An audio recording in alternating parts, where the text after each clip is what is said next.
मिनश्शैतानिर्रजीम बिस्मिल्लाहिर्रहमानिर्रहीम।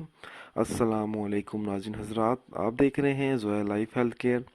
दोस्तों, आज मैं आप लोगों को हर तरह की मुसीबत से निजात का एक अमल बताने जा रहा हूँ। इस अमल की इजाज़त आम है। अमल बताने से पहले मेरी आप लोगों से गुजारिश है। दोस्तों, ये जो वज़ाइफ मैं आप लोगों को बताता हूँ, इन वज़ाइफ को आप लोगों ने जायज़ मकसद के लिए इस्तेमाल करना है, नाजायज़ मकसद के लिए हरगिज़ इस्तेमाल नहीं करना, वरना कोई फ़ायदा नहीं होगा। अगर किसी को कोई मुश्किल पेश आ गई हो या वो किसी ऐसी मुसीबत में मुब्तला हो गया हो, निजात की कोई राह ना दिख रही हो, तो उस शख्स को चाहिए कि बुध, जुमेरात और जुमे के दिन नमाज फजर अदा करने के बाद उसी जगह पर बैठा रहे और 41 मरतबा रोज़ाना कलमा तैयबा पढ़े।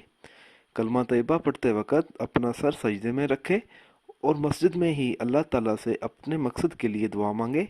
इंशाअल्लाह ताला इस पर से हर तरह की मुसीबत हट जाएगी। इंशाअल्लाह ताला इसकी दुआ 3 दिन के अंदर अंदर पूरी हो जाएगी। दोस्तों, अगर आपको हमारी ये वीडियो पसंद आई है तो इसको लाइक कीजिए और शेयर कीजिए। साथ ही मेरे channel Zoya life health care को सब्सक्राइब भी कीजिए। जज़ाकल्लाह।